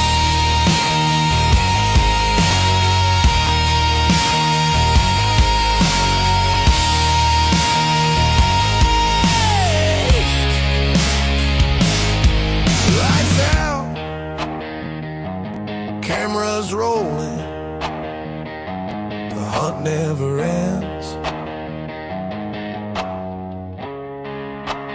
Monsters Unleashed.